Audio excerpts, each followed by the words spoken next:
প্ৰিয়সকল, প্ৰভু যীশুৰ নামত সকলোকে মই অভিনন্দন জনাইছোঁ। আশা কৰিছোঁ প্ৰভু যীশুৱে আপোনালোকক কুশলে ৰাখিছে। আজি আমি এটা বিষয় শিকিম যে আমাক অতিকৈ দৰকাৰ হয়, যি আমাক অতিকৈ দৰকাৰ লাগে। বিষয়টি হৈছে এনেকৈ, মই উদাহৰণ ৰূপে বুজাবলৈ চেষ্টা কৰিম। যেনেকৈ আমি খোজ কাঢ়োতে আমাক দুটা ভৰি লাগে, আৰু কিবা ধৰোঁতে বা কাম কৰোঁতে বা কিবা কৰোঁতে আমাক দুটা হাত লাগে, চাওঁতে দুটা চকু লাগে, উশাহ লওঁতেও ঈশ্বৰে আমাক দুটা নাকৰ বিন্ধা দিছে। ঠিক তেনেকৈ আমাৰ শৰীৰত প্ৰত্যেকটা বস্তু দুটা দুটাকৈ দিয়া আছে। কি কাৰণে? আমাক ইটোৱে আনটোক সহায় কৰে।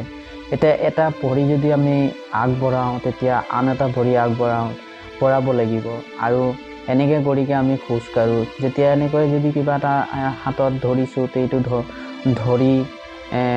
ধৰি বা কাটিব লাগে বা আৰু কিবা কৰিব লাগে, আন এখন হাত আমাক লাগিব। তেনেকৈ চকুও তেনেকৈ, নাকৰো তেনেকৈ, কাণৰো তেনেকৈ, চবেই তেনেকৈ। সেইকাৰণে তেনেকেই আমাকো যেতিয়া প্ৰভু যীশুৰ বাক্যত বাঢ়িবলৈ হ'লে, মানে প্ৰভু যীশুৰ পিছে আমাক চলিবলৈ হ'লে আমাক দুটা বস্তু দৰকাৰ লাগিব। এই দুটা বস্তু হৈছে প্ৰাৰ্থনা আৰু বাক্য। আমি যদি প্ৰাৰ্থনাৰ লগত বাক্য নপঢ়োঁ আৰু বাক্য নপঢ়ি প্ৰাৰ্থনা নকৰোঁ, তেন্তে আমি প্ৰভু যীশুৰ পিছে চলিব নোৱাৰিম আৰু বাক্যত বাঢ়িব নোৱাৰিম, প্ৰভুৰ লগত বাঢ়িব নোৱাৰিম। কাৰণ আমি যদি বাক্যই নাজানিম, তেতিয়া আমি প্ৰাৰ্থনা কেনেকৈ কৰিম? আৰু যদি আমি বাক্য জানিলে যদি আমি প্ৰাৰ্থনা নকৰোঁ, তেতিয়া কেনেকৈ প্ৰভু যীশুৱে আমাৰ প্ৰাৰ্থনা শুনিব?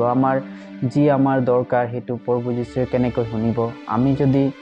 আমি যদি প্ৰাৰ্থনা নকৰোঁ, আৰু প্ৰাৰ্থনা আমি কেনেকৈ কৰিম? আমি যদি বাক্যই নাজানো, প্ৰভু যীশুৰ ইচ্ছাই আমি নাজানো, প্ৰভু যীশুৱে কি কৈছে বাক্যত সেইবোৰ যদি আমি নাজানো, তেতিয়াহ'লে আমি কেনেকৈ প্ৰাৰ্থনা কৰিম?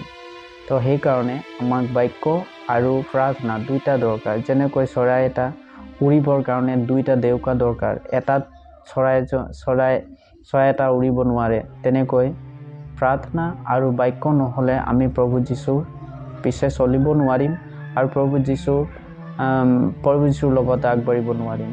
আৰু এটা আমি কি নাপাওঁ? আমি স্বৰ্গৰাজ্য পাব নোৱাৰিম। কাৰণ প্ৰাৰ্থনা আমাৰ জীৱনত নাথাকিব, বাক্য আমাৰ জীৱনত নাথাকিব, কেৱল প্ৰাৰ্থনা থাকিব। আৰু কেৱল যদি বাক্যই থাকে, তেনেহ'লে আমি প্ৰভু যীশুৰ পিছে চলিবই নোৱাৰিম। গতিকে মই আপোনালোকক অনুৰোধ কৰিছোঁ, খুব বাক্য পঢ়িব, লগতে প্ৰাৰ্থনাও কৰিব। তেতিয়া আমাৰ ঈশ্বৰৰ লগত সম্পৰ্ক যি হয় সেই বনি থাকিব, আৰু আমি ঈশ্বৰৰ লগত এক হৈ প্ৰভু যীশুৰ পিছে পিছে চলিব পাৰিম। মোৰ এই সৰু ভিডিঅ'ত এইটোৱে মেছেজ দিব লগা আছিল। ধন্যবাদ। জয় মচি।